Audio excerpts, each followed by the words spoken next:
જય શ્રી કૃષ્ણ. જય શ્રી કૃષ્ણ, જય માતાજી. શું કરો છો?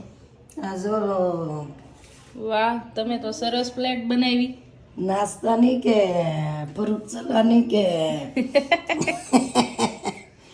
લેતો આનો ફોટો પાડી દે. તો આ બપોરનું છે કે સાંજનું? નહીં, 11 વાગ્યાનું.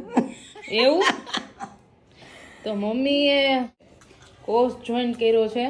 એમ કહે ને કે બા બહુ શરીર વધી ગયું, હા. એટલે પછી હવે આ કોર્સ શરૂ કર્યો ને તો શરીર થોડું ઘટી જાય ને હા. તો થોડોક કઈનો દુખાવો ને પગનો દુખાવામાં ફેર પડે. હા.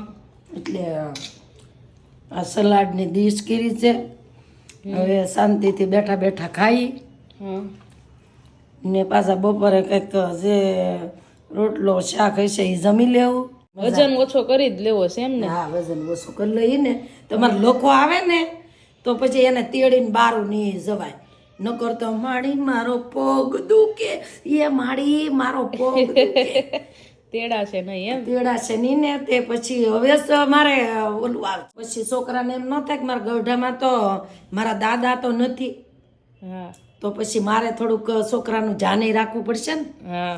કે નકર તો એમ કહીએ કે જાવ તો ઘડીક આને લઈને, હા. તો એ ગાડી આટો મરાઈ આવે તો આપણે ઘરે કામ કરી નાખીએ. હમ. એટલે મેં આ શરૂ કર્યું છે.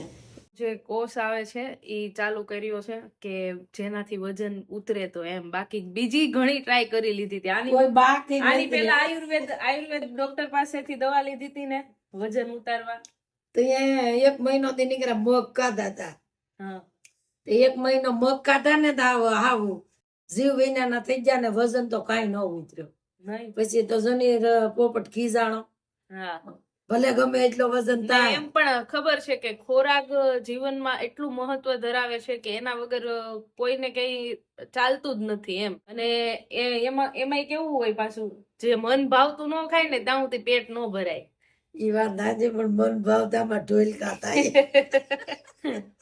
એટલે થોડું ધ્યાન રાખવું જરૂરી છે. હા એમ. પછી તારે તો મહિના હોય એટલે જાન ન રખાય.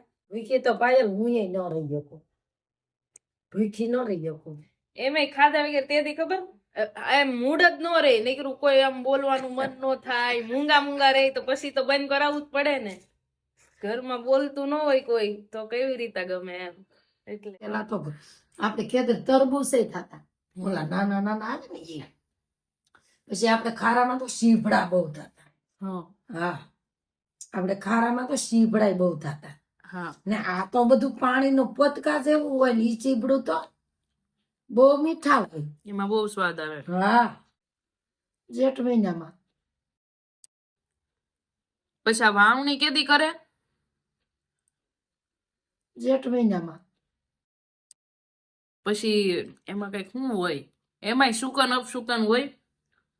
હા, એકવાર અમારે જ એવું થયું હતું. અમે તેથી દેહમાં હતા. હા. ને સગન મોટ બાપુની અહીંયા આવ્યા હતા સુરત. તે પછી એની કઈક દુકાન 2 મહિના અમે ચલાવી હતી. તે પછી હું બરોબર દુકાને જાઉં ને તે હેની દુકાન હતી? કરિયાણાની. પછી એમ પેલા સાય વેચતા. હા. ગાય દોવા દેતી ને તે આપણું ગામ તો મજૂરનું ગામ, આમ મજૂર વર્ગ વધુ. તે પછી સાસની કોથળીઓ વેચતા. એમ કરીને છોકરા મોટા કર્યા. પછી હું સાયનું હાથમાં તપેલું ને બરોબર 2:30 વાગે જાઉં. ત્યાં હામેલી માથામઢ બાપુની ગાડી હામી મળે. એ રૂડી મોટીમાં ને પરો હાથમાં મગ ને રૂપિયો ને હોપારી ને કંકુ એ હાથમાં ને હું બરોબર આમલી સેટેલી જોઈ ગઈ. તે પેલા ગઢિયા ને એવું બધું માન્યતા હતું કે વિધવા બેન હોય ને એના શુકન અમુક એમ કે ન દેવાય, ન લે. એટલે આપણને મનમાં જેમ થાય કે આપણે શું લેવાય ને શુકન દેવા જવાય કોઈ બી ને. એટલે પેલી વાવણી કરવા જાય ત્યારે શુકન લે કે જે સામું મળે એને એ વસ્તુ દે, એને વસ્તુ આપવાની. હા. ને ટાંટા હોય ને એને માથે ગલાલ ને અબીલ ને નાખે, હિંગડા સોપડે ને પછી ગાડી હાકે. પછી જે પેલું આમ મળે ને એને એ વસ્તુ દે. તે બરોબર હું 2:30 વાગે ખેતર જાઉં અરે ના દુકાને જાવ ને ઈ વાવવા જાય તે હું હામી મળી તે હું પાછી વળી ગઈ. પેલા એવું વધારે હતું ને. હા તે રૂડી મોટી મેં મને હાથ કર્યો હા. કે એમ તે મેં કીધું હું તો કે કેમ પાછી વળી ગઈ મેં કીધું મારે કામ છે તો કે આલે આ લેતી જા પછી જા તે મેં કીધું કહું તો કે ના ના આ લેતી જા તે પછી મને હવા રૂપિયો દીધો વોપારી દીધું ને મગના દાણા ને પછી ઈ જા વાવવાનું પછી ઈ એને ઈ વેરે બહુ નીપજ આવી તે ઈ તો બેન સુરતમાં મકાન લીધું. હે હા એટલી બધી એવી અને ઈ વેરે ડોડા ને ઘઉં ને કપા ને એવો બધો આખું ઘરો બહુ સારું પાક્યું ને નીપજે હારી આવી તે હજી દાંત કઢાવે. મેં કીધું કહો ઈ કે તું અમને હામી નથી મળતી કા મેં કીધું પણ એવું એમ કે છે કે વિધવા બેન હોય ને એને અપસુકન કહેવાય ને એટલે ઈ બધું આપણી માન્યતા ફેરશે કે વાંસ્યા કે વિધવા બેનો કે એને બાળક નથી કે ઈ કોઈની હાથની વાત નથી કોઈના દિલ નો દુભાવતા. સાચી વાત છે કે તમે જેને દીકરો ન હોય ને એને એમ કોને હવે આને દીકરો બોલ કોઈ બી ને નાનો છું બોલાવા આવ્યા હવે એને ચાર દીકરો છે એના હાથમાં ન દેવાય તો એના અંતરમાં આત્માને બહુ દુઃખ લાગે કે મારે ભગવાનને દીકરો નથી દીધો મારે સીમત નથી આવ્યું તો એને કે કાંઈ વાંધો નહીં કે એ તો ભગવાનની જેવી મરજી. પછી કોઈ બી ને નાની ઉંમરમાં આવું વિધવા બેન બની હોય એનો ઘરવાળો પાછો છો હોય ને પછી એમ કે એને ઈ ન બતાવાય એને આ વસ્તુ ન કરાય એને આમ ન કરાય એને વેલું સગાઈ માટે કે લગ્ન માટે કઈક લાવ્યા હા એને ઈ ન અડાય એમ કે પેલા એવું બધું બહુ હતું.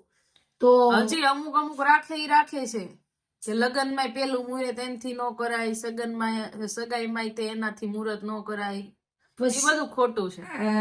પછી છે ને એક વાર કેવું છું તું પાયલ બરોબર હિતેશ ના લગ્ન આપણે સગન મોટ બાપુ ને બધાને જમીન કાપડા પહેરવાનું હું તે દી નાકમાં દાણો ન પહેરતી ઈ સમયમાં કઈ પહેરાવતા નહીં ને ઈ સમયમાં પહેરતાય નહીં.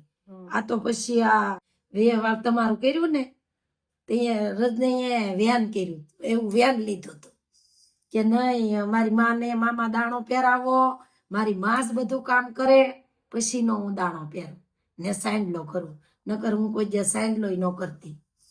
તે દી કેવું છું બજ્જુ બાઈઓ જમીન કાપડા પહેરે ને મેં જમીન કાપડા પહેરે ને હાસી સુંદરી ઓઢી તે બજ્જુ આપણે મોટી માં એને કાકી એને હાસ્યું ફૂયું એને સુંદરી ઓઢી ને મેં ઓઢવાનું ઓઢ્યું કઈક ગુલાબી જેવું ત્યાં આવ્યો આ પોપટ કેમ બા મેં કાંઈ નહીં મળી કેમ હું તો તોય દાંત કાઢું એ કે તમે કેમ આવું ઓઢ્યું મેં કીધું કહું કાંઈ એવું ન હોય એ કે એવું ન હોય કે તમે કેમ સુંદડી ન ઓઢી મેં કીધું કહું એમાં એમ હોય મારી તાર બાપાની ને એટલે કહું એમ કે સુંદડી ન ઓઢાય એમ એ કે તમને કોણ ના પાડે મોટીમાં કઈ કે કાચું કઈ કે ફૂયું કઈ કે હું બજ્જુ ને કહી દે એ તો જે જો ને મામાને ઘેરે તે સુંદડી લઈ આવ્યો દોટ મેલી હોય એ કે ત્યાં સુધી હું કોઈનો ફોટો જ નહીં પાડું તે મને તો રાનું રોવાઈ ગયું. એવું કઈ ન હોય કોક એમ કે વાતું કરે વાયેલી કે મારી વિધવા બેન ને બાપા નહીં ને એ તો જો સુંદડી ઓઢી એ કે જેને જે કેવું હોય એ કે સુંદડી તો મારી માં ઓઢશે જ તે એ તો બેન જો ને તે મામીને કે એ મામી તમારી સુંદડી આપો તો અરે ભાણા શું કરવી સુંદરી એ કે સુંદડી આપો હું પછી તમને કે તે એ તો સુંદડી લઈ આવીને આવ્યો ઓઢો ને પછી હું ફોટા પાડું પછી મેં સુંદડી ઓઢી ને હિતેશના પીઠ્યું દે જમીન કાપડું પહેર એ ઓઢવાનું જેનું લાવ્યો એનો દઈ આવ્યો ને પછી તમારે રહી વાત વ્યવહાર ને આવી વ્યવહાર નું આવ્યું તે ફાર્મમાં વ્યવહાર રાખ્યું એ કે મારું વ્યવહાર ફાર્મમાં રાખવાનું છે મમ્મી ને ઈ કામ તમારે જ કરવાનું છે ને મામાને ઘેર જઈજો ને એ કે મામા તમે મારી માં હાટું દાણો કરાવો હું તો કહું ને તો પણ રોવાઈ જાય. પછી ને કા હું કરાવી આવું મારી માને કેમ દાણો ન પહેરે કે કાંઈ વાંધો નહીં, હવે તો બધા શાસ્ત્રમાં કહે છે ને બધું કામ કરે જ છે. ઈ તો મામા ને ઘેરે ગયો ને તે ઈ કે તમે મામા દાણો કરાવીને મારી માને પહેરાવો, નકર હું દાણો કરાવીને મારી માને પહેરાવું. મારી માને કેમ બધું નાના નાના હતા તે કે મારી માએ બધા હંગ્યા મૂતરા કેટલા મારી માએ ધોળા કર્યા ને મારી માને કાંઈ નહીં કરવાનું. મેં કીધું એવું કાંઈ ન હોય માડી, આ બધા મારે તો એક જ અબળખા હતી કે છોકરા કઈ મોટા થઈ જાય, બાકી કરીએ કે ન કરીએ શું ફેર પડે. ઈ કે નહીં બધુંય કરવાનું. પછી ને હું બધું હાડલા તો ન કરે, હું કઈ બહુ કાળા ન પહેરતી, પણ નાકમાં ન પહેરતી, સાંડલો ન કરતી. જે શું કહેવાય ખુશી હોય જીવનમાં, જે સુખ હોય સાચું, ઈ તો જિંદગીમાંથી જતું રહ્યું હોય તો પછી આ બધી હાડી છે, તૈયાર થવાનું છે, ઈ તો નાનું નાનું અમથું કહેવાય કે ખુશી આપે, નાની એવું સુખ આપે. બાકી જે મેન સુખ, જેનું મેન જે ખુશી હોય જીવનમાં, જે સાથ હોય ઈ જતું રહ્યું હોય પછી આ બધું શું કામનું છે એમ કેતા હોય છે. અને ઈ કરે કે ન કરે, ને ન કરે તો ઈ જ દિવસો રહેવાના, ને કરે તો ઈ જ દિવસો રહેવાના, તો કરીને ખુશ રહેવામાં શું વાંધો છે. હું પર્સનલી હું એવી માન્યતા રાખું છું કે એવું કશું હોતું નથી, ને જીવનમાં આ બધી નાની નાની વસ્તુની માન્યતાઓ રાખીને ખોટું દુખી થવું, હેરાન થવું ને બધાથી અલગ પડવું, એના કરતા બધા સાથે હળી મળીને રહેવું જોઈએ.